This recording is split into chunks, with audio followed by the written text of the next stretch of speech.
Hey Shakers, we're here today with Seth Levine. Seth, thanks for joining the Handshakin video series. Good to be here. So, to get us started, could you tell us a little bit about your background? Sure. Wow. So I spent a lot of time in Colorado growing up. My dad's from here. Both my grandparents on his side were born here. My grandmother went to Colorado Women's College and South High School way back in the day, 1938. And so I spent a lot of time here. I actually grew up on the East Coast.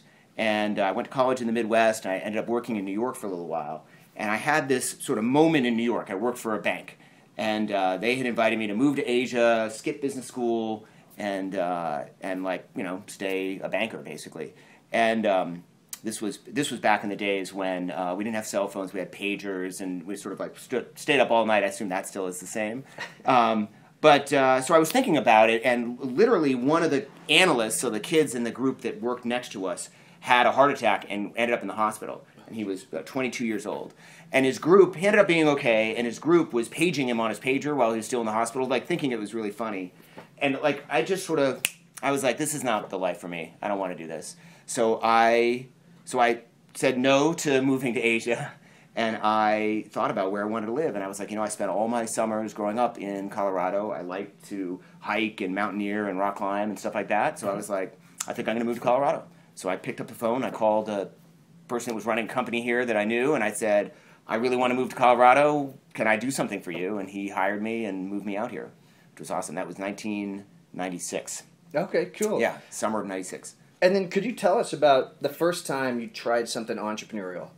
Wow. Well, so way back, I made money a couple different ways growing up. One was in junior high school, I would go to the candy store and I would buy boxes of candy, for a couple of bucks, and then I'd sell them off at school for 25 cents a piece. I actually made a lot of money doing that. And then the other thing is I used to do, with a buddy of mine, we would do leaf raking and then snow removal. And we just go door to door. And it finally dawned on me, what we really should do is have a subscription service. And so for a couple of winters there, when I was in kind of junior high school and then high school, we would go around. It was just the two of us, and we would sign people up for the whole winter. So they would pay us, I'm sure it was like $10 a month or something, $20 a month. So I grew up just outside of Boston, plenty of snow. They would pay us $20 a month, and we would agree that we would go shovel them no matter how often it snowed. And it ended up, for us, it was just a better deal. Like going from door to door, finding someone the morning of the snow who wanted us to shovel was just like we were doing the marketing at the time we should be doing the work. And so we were able to dissociate marketing from work, from work time. And so that way we had a bunch of clients. And so when it snowed, we'd go around and we'd shovel everyone. If it didn't snow 1 month or it snowed only once, we would make good money. And if it snowed 4 or 5 times, we were getting a big workout shoveling. But anyway, those were kind of the first two things I did, sort of truly entrepreneurial. But I actually made real money doing both those things. Yeah, that's really exciting. It's such innovation at such a young age, Seth. So I think most kids have some form of that entrepreneurial story. I like my own kids, who I think identify as being entrepreneurs because they know a lot about what I do. But they're constantly if they're interested in, let's say a certain bicycle or like a new ripstick or something like that, they know how much it costs, and they'll start asking hey, can I do some other things around the house in order to make a little more money? And I like that. I like that they can associate something that they want with value, and then that value with time that they can then use to turn into money. Yeah. And so I think a lot of kids are like that. Obviously, I had my early experiences that way as well. Yeah. Now for the younger Shakers out there, I want to ask you a question, because I also would convince my mom to buy candy in bulk from Sam's Club in high school. And, I really found that the Kit Kats sold well. Which candy bars sold well for you? For me, it was there were two things, the Jawbreakers, and they had these little, individual wrapped bubble gums. The kids just seemed to like a lot. Particularly, I liked the bubble gum because it just, it wore out pretty quickly, and so you could get the same person coming back 2 or 3 times in a day. So, oh, yeah. But the way, I don't know that my parents actually knew that I was doing this. They may not know, even now. Hi, Mom and Dad. I was selling candy in junior high school. But so I actually just, went out with allowance. And the thing, it only cost a couple bucks to get started. Seed capital. And so you invest a few bucks, and then you go to school and you sell it. And I grew up in a relatively small, the town itself was large, but sort of this little area of town that was small, so I could actually walk up to the candy store. So I was able to like go get my supplies after school and kind of replenish it that way. Yeah, that was a good operation. Yeah, that's cool. The Crunches sold well too. So if we would have been in high school together, it could have been a collaborative. Absolutely, we could have teamed up and really pushed some candy out there. Yeah, I never really got to the MLM side of doing this, right? The multi-level marketing, where I had other people selling on my behalf. But yeah. That's funny. Well, young shakers, get out there and go buy some candy and just get started as early as possible.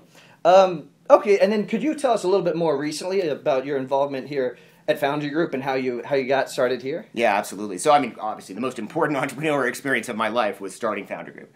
So so all of the Foundry partners, Brad, Jason, Ryan, and I, all worked together at Mobius Venture Capital, which is a West Coast based venture firm. Brad was a co-founder of Mobius. And in 2001, I went to work for Brad as an associate with sort of a 2-year promise of a job. 2 years turned into 3, turned into 4. Then I was promoted to like the most junior possible partner at Mobius. And around that time, Mobius was going to go raise another fund. This is sort of back in the maybe 05 timeframe, somewhere around then. And luckily for me, it turned out that they struggled raising that fund. And somewhere in the middle of that, Brad and I ended up sitting down, kind of having a series of conversations. And I was sort of saying, like, I'm not gonna stay at Mobius when you raise another fund, right? There had been a class of junior partners that was slightly less junior than me, and so they were sort of ahead of me in line, if you will. And I just didn't think it was going to be a good experience, and I was going to be 40-something years old before I got to even have a shot at being a partner. And I'd kind of taken a flyer to be a venture capitalist. I'd run a really large business unit for a public company for a while, and I had sort of been an operational manager, as well as doing a lot of deals. And so I had decided at that moment in time in 2001 that I was going to give venture a try instead of going the operational route for a few years, and it was fun, but I wasn't like committed to being a venture capitalist. So anyway, Brad and I sat down. I basically said, look, I'm definitely not in it for the long haul, but it sounds like you guys are maybe having some trouble with raising the fund, and that ended up being a series of conversations where Brad started talking about, well, maybe we could just do something on our own, like maybe this the Mobius thing isn't going to happen. And so we looped in Ryan and Jason into that conversation, and we started talking about, like, well, what might we do? What would it look like? What kind of investments would we make? And then in 2006, Ryan and Jason moved to Colorado. And in late 2006, we sort of officially formed Foundry Group. Yeah. Somewhere I still have we had a wiki up at the time, to show you how long ago it was.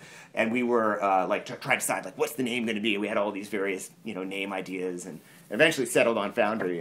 And then in 2007, we raised our first fund. And it was, the thing that I think a lot of people don't realize, we were talking off camera about sort of people sometimes believe that, every business that was successful was sort of an overnight success. And we celebrate those sorts of stories in entrepreneurial literature and online. But of course, a lot of those companies were actually really long time coming. Even ones that we think of as overnight successes, like Uber or Facebook and others, like really actually took a while to get going and had some rocky parts in the middle of that.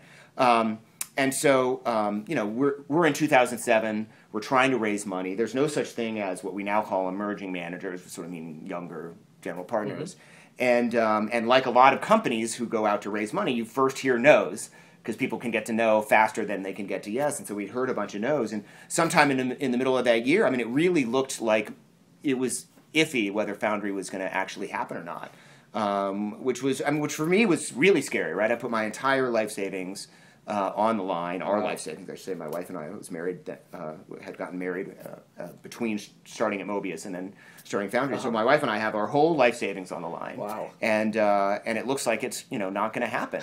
And it was definitely I was really nervous about it for a while. And then over that summer, we had a few key yeses, and then by kind of the end of the summer, it was really clear that yes, Foundry was going to happen, and then we did our first close in September, and we did a final close in November, and at the end of the whole process, we actually raised. We had intended on raising 175 million, and we ended up raising 225. So we went from wanting to raise 175 to being very unsure whether it was going to happen and getting quite a few no's, to all of a sudden kind of steamrolling. Now a lot of people wanted to invest, and then being able to raise 225 million. And if you know the Foundry story, we've now raised. We told people kind of going into it, this is the amount we raise is the amount we will raise every single time. We're not going to hire any more partners, and it's just going to be this.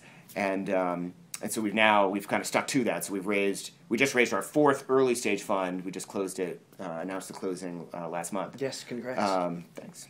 And which is awesome. And then we also have a fifth fund, which is our growth fund, which invests in existing Foundry portfolio companies, but in their growth stages. So 5 funds, which I can do the math off the top of my head a little bit, and it's over $1 billion. It's unbelievable that 4 of us in this little office in Boulder now manage. Yeah, so it's pretty cool. Exciting. So I really want to ask, and I know many of our Shakers would, how do you guys work with Techstars? Could you tell us a little bit about that? Yeah, so, So we've been involved with Techstars since the beginning, right? And Brad is a co-founder of Techstars. Really, David Cohen, who came up with the idea, solicited Brad. We didn't know David at all. Solicited Brad's feedback very early on, and Brad and all of us really jumped in to really help them out, right? I mean, we've all been very involved. I'd obviously single out Brad and my partner Jason as well, who've been really involved with kind of helping Techstars and David, and now David Brown. Mark Soul and others. Now it's grown, but really help figure out kind of what Techstars was going to be, how to set it up, how to orchestrate it, how to fundraise. But it's been fun. I mean, I think the best part about my job is that I get to work with entrepreneurs all the time, and I think it's very refreshing to be able to work with a new group of entrepreneurs. In the Boulder Techstars case, every year there's a new group that comes in. It's just, we feed off that energy because as you grow a venture fund, the reality is you have companies at all sorts of stages, right? Yeah. And, we sometimes joke, our family, you're only as happy as your least happy kid. And we have 3 children, so, there's always someone who's upset about something, right? And the same sort of holds true for portfolio math, right? So you're sort of only ever as happy as your most screwed up portfolio company. But when you start getting a lot of portfolio companies, and we have a lot now in Foundry, there's always something blowing up, right? There's always something bad going on. And I think one of the things about being good at the practice of venture capital is you've got to let that stuff roll off your back. But part of how you do that is you find things to focus on that give you energy so you can deal with the crap you didn't want to have to deal with, but it's part of your job. So, Techstars for us has been a great way to get kind of that energy. It's fun to work with entrepreneurs who are really just at the kind of the nexus, the beginning of their entrepreneurial journey for that company. And it's all promise at that point, right? It's all possible. And that's great. Yeah. Now I want to add a little fuel to the fire on that note about drama. I've heard that the average marriage is something like 7 years, and the average venture capital relationship with a startup is somewhere around a decade. Is that close to? Well, I think accurate? that's how the averages work. And when I talk to entrepreneurs all the time who ask me, hey, what are the common mistakes that entrepreneurs make? And one of the things I always bring up is that they don't do proper due diligence on their investment, on the investment partner, right? And not just the firm, but also the individual who's going to invest in them.